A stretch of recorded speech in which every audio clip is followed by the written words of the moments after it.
பயன்படும்படியாக என்பதை கேட்டுக்கொள்கிறோம். Praise the Lord. இப்படி இருக்க கிறிஸ்து நமக்காக மாம்சத்திலே பாடுபட்டபடியால் நீங்களும் அப்படிப்பட்ட சிந்தையை ஆயுதமாக தரித்து கொள்ளுங்கள். ஏனென்றால் மாம்சத்தில் பாடுபடுகிறவன் இனிபடி பிழைக்காமல் தேவனுடைய சித்தத்தின்படியே பிழைக்கத்தக்கதாக பாவங்களை விட்டு ஓய்ந்திருப்பான். சென்ற வாழ்நாட்காலத்தில் நாம் புறஜாதிகளுடைய இஷ்டத்தின்படி நடந்து கொண்ட போதும் அப்பொழுதும் நாம் காம விகாரத்தையும் துருச்சைகளையும் நடப்பித்து மதுபானம் பண்ணி களிநாட்டுகள் செய்து வெறி கொண்டு அருவருப்பான விக்கிரகாராதனை செய்து வந்தோம். அந்த துன்மார்க்க உலையிலே அவர்களுடைய நீங்கள் விழாமல் இருக்கிறதுனாலே அவர்கள் ஆச்சரியப்பட்டு உங்களை தூஷிக்கிறார்கள். உயிரோடு இருக்கிறவர்களும் மரித்தோர்களும் நியாய தீர்ப்புக்கு கொடுக்க ஆயத்தமாக இருக்கிறவருக்கு அவர்கள் கண்காணிப்பு ஒப்புவிப்பார்கள். இதற்காக மரித்தோரானவர்கள் மனுஷர் முன்பாக மாம்சத்திலே ஆக்கினைக்குள்ளாகப்பட்டிருந்தும் தேவன் முன்பாக ஆவியிலே பிழைத்திருக்கும்படியாக அவர்களை சுவிசேஷம் அறிவிக்கப்பட்டது. எல்லாவற்றிற்கும் முடிவு சமீபமாயிற்று. ஆகையால் தெளிந்த புத்தியுள்ளவர்களாயிருந்து ஜெபம் பண்ணுகிறதற்கு ஜாக்கிரதையுள்ளவர்களாக இருங்கள்.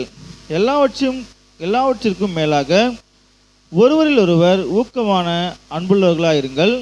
அன்பு திரளான பாவங்களை மூடும். முறுமுறுப்பில்லாமல் ஒருவரை ஒருவர் உபசரியுங்கள்.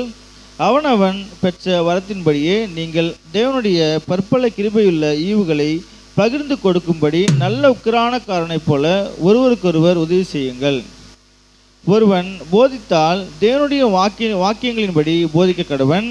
ஒருவன் உதவி செய்தால் தேவன் தந்தருளும் பலத்தின்படி செய்ய கடவன். எல்லாவற்றிலேயும் இயேசு கிறிஸ்து மூலமாய் தேவன் மகிமைப்படும்படியாக செய்வீர்களாக. அவருக்கே மகிமையும் வல்லமையும் சதா காலங்களிலும் உண்டாயிருப்பதாக. ஆமேன்.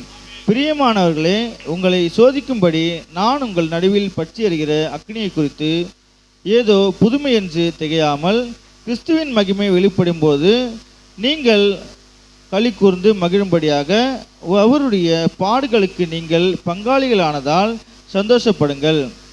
நீங்கள் கிறிஸ்துவின் நாமத்தின் நிமித்தம் நிந்திக்கப்பட்டால் பாக்கியவான்கள். ஏனென்றால் தேவனுடைய ஆவியாகிய மகிமையுள்ள ஆவியானவர் உங்கள் மேல் தங்கியிருக்கிறார். அவர்களாலே தூஷிக்கப்படுகிறார், உங்களாலோ மகிமைப்படுகிறார்.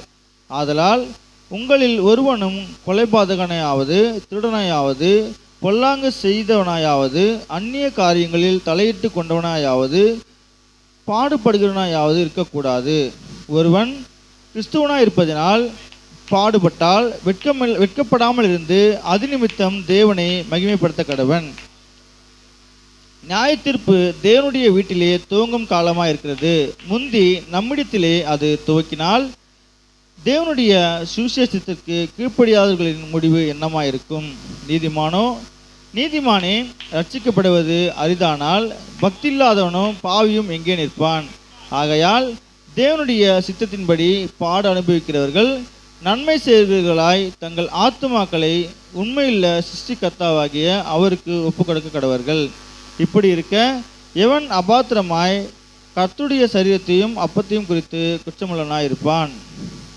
எந்த மனுஷனும் தன்னைத்தானே சோதித்து அறிந்து இந்த அப்பத்தில் புசித்து இந்த பாத்திரத்தில் பானம் பண்ண கடவன்.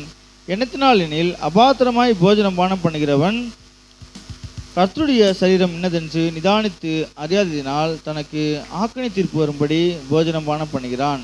இது நிமித்தம் உங்களில் அநேகர் பலவீனரும் வியாதியுள்ளவர்களுமாய் இருக்கிறார்கள். அநேகர் நித்திரையும் அடைந்திருக்கிறார்கள். நாமே நிதானித்து அறிந்தால் நாம் நியாயம் தீர்க்கப்படும்.